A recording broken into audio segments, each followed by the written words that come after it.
लक्ष्मण जी जाने को रेडी हुए तो एक रेखा खींचा कुटिया के आसपास, लक्ष्मण रेखा। कहा माता जी इसके बाहर मत आइएगा, इसके भीतर रहना तो आप सेफ रहोगी। और लक्ष्मण चले गए। रावण सन्यासी के वेश में आ गया, भिक्षा मांगी और रेखा के बाहर से मांगी। उसको पता था रेखा जो हम लांघे अंदर गए तो हमारा दाह संस्कार आज भी पक्का है। लक्ष्मण रेखा लांघना हमारे बस का नहीं है। रेखा के बाहर खड़ा रहा हो, माता जी भिक्षा दो। और सीता मैया आई और रेखा के अंदर से बढ़ाई तो उसने कहा नहीं हम नहीं लेते हैं, हम सन्यासी हैं, बंधी भिक्षा हम ग्रहण नहीं करते हैं, रेखा के बाहर आओ। तो जानकी जी को लगा साधु है, इससे कौन खतरा है, वो रेखा लांघ के बाहर आ गए। ध्यान देना, समाज की सीता जब जब रेखा लांघती है, जब जब तब तब उसका हरण होता है। सीता माने स्त्री, नारी, और नारी की अपनी एक रेखाएं होती हैं। रेखा माने मर्यादा, रेखा माने खाली लाइन नहीं होता, मर्यादा होता है। स्त्री की अपनी मर्यादाएं होती हैं सबकी, कैसे हंसा जाए, कैसे बोला जाए, कैसे बातचीत की जाए, कैसे देखा जाए, ये सब उनकी कैसे चला जाए, कैसे कपड़े पहने जाए, ये सब नारियों की रेखाएं हैं। और नारी जब जब समाज की नारी उन रेखाओं को क्रॉस करती है, उन मर्यादाओं को, तब तब किसी दुराचारी के चंगुल में वो पड़ जाती है। इसलिए महिलाओं की ड्यूटी है, महिलाओं का फर्ज है कि अगर दुराचारियों से बचना है, रावणों से बचना है, तो अपनी रेखाओं को लांघने की जरूरत न की जाए। हाँ, जैसे जैसे शास्त्रों की आज्ञा है वैसा जीवन जिए। किसी रावण की मजाल नहीं है कि टच भी कर ले, हो देख भी ले महिला की ओर, किसी की रावण की हिम्मत नहीं। बस शर्त क्या है कि अपनी मर्यादा में रहे, अपनी हद में रहे। तो कोई किसी रावण की हिम्मत नहीं। और जब रेखा लांघेंगी तभी वो रावणों की दाल गल जाती है। हद में रहो।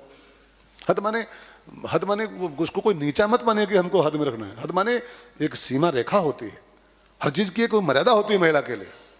कैसे वस्त्र पहने जाए, कैसे देखा जाए, कहाँ कहाँ जाया जाए और कैसे जाया जाए, कैसे, ये सब मर्यादाएं हैं, इनके भीतर रहिए। तो सीता मैया जो मर्यादा लांघी, रेखा माने लाइन मर्यादा, और जो रेखा लांघ के बाहर आई, परिणाम क्या हुआ? क्रोधवंत तब रावण लीन्हे सी रथ बैठाए, और चला गगन पथ आतुर भय रथ हांकि न जाए। अब सीता जी को उसने उठा के रथ में डाल लिया और लेके आकाश मार्ग से चला। सीता मैया क्रंदन कर रही हैं, विलाप कर रही हैं, पुकार रही हैं, लेकिन कोई हिम्मत नहीं कर रहा। और जब कोई नहीं मैदान में आया तब फिर एक गिद्ध मैदान में आया। देखो, जब देश आफत में था, जब देश आपत्ति में था, तो ये गांधी मैदान में आया था। बहुत लोग थे उस जमाने में, बहुत लोग थे, लेकिन जब देश पर आपत्ति थी, देश गुलाम था, ये गांधी मैदान में आ गया। और जब देश की सभ्यता खतरे में थी, संस्कृति पर प्रहार हो रहा था, सीता माने संस्कृति, तब कोई नहीं आया तो एक गिद्ध मैदान में आ गया। वहां गांधी मैदान में आए, यहाँ गिद्ध मैदान में आ गया। तो जानते हैं, एक राम बोल के मरा, एक राम की गोदी में मरा। जो देश की आफत को देखा और उससे रहा नहीं गया, वो LLB की डिग्री को फाड़ के फेंक दिया, उतार के कोट पैंट फेंक दिया, एक धोती पहन के मैदान में कूद पड़ा, आखिर में राम बोल के मरा। और ये गिद्ध जो भारतीय सभ्यता रूपी सीता को बचाने के लिए कूद पड़ा, तो राम की गोदी में मरा। वो जटायु नाम का गिद्ध था, वो जब देखा हमारी बेटी को, हमारी भारतीय ललना को, भारतीय नारी को कोई दुराचारी हरण करके जा रहा है, बर्दाश्त नहीं कर पाया, और वो गिद्ध पंख फैला के रावण के सामने प्रकट हो गया, रथ के सामने रोका उसको। रोक रे रे दुष्ट ठाढ़ की न होई, रे रे दुष्ट ठाढ़ की न होई, निर्भय चले सीना जाने होई, निर्भय चले सीना जाने होई। चोचन मारी विदारे सिदेही, चोचन मारी विदारे सिदेही, दंड एक भई मुरझाते ही, दंड एक भई मुरझाते ही। मार पंजों और चोचों से रावण को लहूलुहान कर दिया गिद्धराज जी ने। बेहोश हो गया रावण 1 मिनट के लिए, लेकिन फिर उसने विश्वासघात करके और जटायु जी के पंख काट दिए। काटे से पंख, अब पंख कट जाएं तो पक्षी के पास क्या बचा? बेचारे राम राम करते हुए धरती पर गिरे, और रावण जानकी जी को लेकर लंका पहुंचा। अशोक वाटिका में उनको रख दिया, लंका के बाहर अशोक वाटिका में, और इधर गिद्धराज पड़े हुए हैं लहूलुहान। राम जी जानकी जी को ढूंढते आगे बढ़ रहे थे, जब देखा तो गिद्धराज पड़े हैं, लहूलुहान काया है, पंख कटे हुए हैं। राम दौड़े और दौड़ के उस गिद्धराज जटायु को गोदी में ले लिया, आपने गोदी में उठा लिया और उससे पूछा, काका आपकी ये गति किसने किया है, आपकी हालत किसने कर दिया है, पंख काट दिए, लहूलुहान कौन किया है सब? तो जटायु जी ने पूरा घटनाक्रम सुनाया कि नाथ दशानन यह गति कीनी, नाथ दशानन यह गति कीनी, दही खल जनत सुता हरि लीनी, दही खल जनत सुता हरि लीनी। प्रभु जी आपकी पत्नी को लेके भाग रहा था रावण, मैंने रोकने की कोशिश किया, उसकी इज्जत बचाने का प्रयास किया, लेकिन नहीं, मेरा सफलता नहीं मिली, पंख काट के भाग गया मेरे। भगवान ने आंसू भर के कहा, काका तुमने हमारे लिए, मैंने हमारी पत्नी बचाने के लिए आपने अपने को कुर्बान कर दिया, शहीद कर दिया। आप कहो तो मैं आपको ठीक कर दूं, और आपकी इच्छा हो बचने की, मैं आपको ठीक कर सकता हूं अभी तुरंत। इसको कोई अन्यथा मत मानिएगा, राम जी की क्षमता है ही है। राम जी चाहें तो प्रभु सक त्रिभुवन मार जी आई, पूरे त्रिभुवन को मार के एक सेकंड में पूरे त्रिभुवन फिर जीवित कर सकते हैं राम जी, क्षमता उनके अंदर है। राम जी ने कहा कहो तो ठीक कर दूं। तो जटायु जी बोले कि प्रभु जी ये अवसर बार बार नहीं मिलेगा, ये जो संजोग बना है मेरे जीवन में आज, ये पंचांग रोज नहीं बनने वाला है जो आज बन गया। राम की सेवा करते करते, राम के दर्शन करते करते, राम की गोदी में बैठे बैठे प्राण निकलें और राम का कार्य करके मौत मिले, और फिर राम जी अपने हाथों से चिता बना के हमारा दाह करेंगे। अभी ये पंचांग जो बना है ना मेरे जीवन में, रोज नहीं बनने वाला। सो मैं अब ये मौका नहीं खोऊंगा, मेरा काम तो हो ही गया है, मैंने अपनी कोशिश कर लिया, अच्छा काम कर लिया मैंने एक, अब मुझे आज्ञा दो।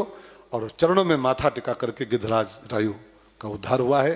भगवान ने अपने हाथों चिता बनाई, उसका अंतिम संस्कार किया अपने हाथों से। जैसे जैसे बेटा अपने बाप की मुखाग्नि करता है, ऐसे प्रभु ने उस गिद्ध की मुखाग्नि किया, उसका संस्कार किया। मैं तो कहूँ, कथा में कहता रहता हूँ कि दशरथ जी से अधिक भाग्यशाली ये गिद्ध है रामायण में। दशरथ जी ये मौका नहीं पाए थे, पापा हैं तो क्या हुआ, लेकिन उनकी जब मौत हुई थी तो राम वहाँ थे नहीं मौके पर, और उनका संस्कार भी राम के बिना ही हो गया था, राम नहीं कर पाए थे। लेकिन इस गिद्ध का भाग्य देखो, दशरथ से कहीं अधिक भाग्यशाली है ये, कि राम की गोदी में मरा और राम ने अपने हाथों लकड़ी काटी है उसके लिए और चिता बनाई है। और जैसे बेटा अपने बाप का करता, वैसे भगवान ने इस गिद्ध का अंतिम संस्कार किया है रामायण में। जटायु जी का उद्धार हुआ। मुझे एक बात आपसे यहाँ पर कहनी है, मान जाओगे तो अच्छी बात, नहीं मानोगे तो अच्छी बात, क्या करना हमको। हा? आज के बाद जब भी आपके बेटे आपके पाँव छुएं, बच्चे या पोते पाँव छुएं जब, तो उनको चिरायु हो, दीर्घायु हो, शतायु हो, ये सब मत बोला करो। हम लोग यही बोलते हैं, बेटा जब पाँव छूता, बेटा चिरायु हो जाओ, तुम जियो हजारों साल और साल के दिन हो 50,000, ये सब बोलते हैं हम लोग। ये नहीं बोलना चाहिए, चिरायु और शतायु नहीं। जब पाँव छुएं बच्चे आज के बाद, तो उनके माथे पर हाथ धरिएगा और बोलिएगा, बेटा चिरायु हो चाहे न हो, शतायु हो चाहे न हो, दीर्घायु हो चाहे न हो, लेकिन जटायु हो जाओ, जटायु हो जाओ बेटा। पाओ न पाओ, लंबा जीवन ना हो, भले 25 साल में मर जाओ, भले 30 साल में मर जाओ, लेकिन जटायु हो जाओ। किसी भारत की बेटी पर प्रहार हो रहा हो, किसी बहन पर इज्जत पर प्रहार कोई करना चाहता हो, तो चाहे जान देनी पड़ जाए, जान दे दो भले अपनी, लेकिन जटायु की तरह उस बहन की इज्जत बचाने का प्रयास करो। तो दीर्घायु होकर क्या बनाएंगे यार, जटायु हो जाएं तो नाम कर जाएंगे दुनिया में, नाम कर जाएंगे। अच्छा ये बताओ, 90 साल का ये जीवन, ये आलतू फालतू वाला 90 साल, और भगत सिंह का जीवन पता है आपको कितना था? 23 वर्ष, 23 ईयर्स ओनली। अब मैं पूछ रहा हूं, अब मेरा विवेक से उत्तर दो, भगत सिंह का 23 साल का जीवन और ये बकवास दाल भात छाप जीवन 90-95 साल का, श्रेष्ठ कौन इसमें है? 90 साल दाल भात खा के मर जाओ, खाली दाल भात खा करके, बच्चे पैदा करके 90 साल जियो, और वो 23 साल में फांसी फंदा चूम लिया था भगत सिंह। श्रेष्ठ जीवन 23 साल का भगत सिंह का है, 90 साल का ये जीवन बकवास उसके आगे। तो जीवन भले 23 साल का हो, भले जीवन 32 साल का हो, लेकिन जो हो फिर वो हो। जमी सलाम करे, आसमां सलाम करे, जमी सलाम करे, आसमां सलाम की सारा जहां सलाम करे, करो काम की सारा जहां सलाम करे। जमी सलाम करे, आसमां सलाम करे, जमी सलाम करे, आसमां सलाम करे, करो काम की सारा जहां सलाम करे, करो काम की सारा जहां सलाम करे।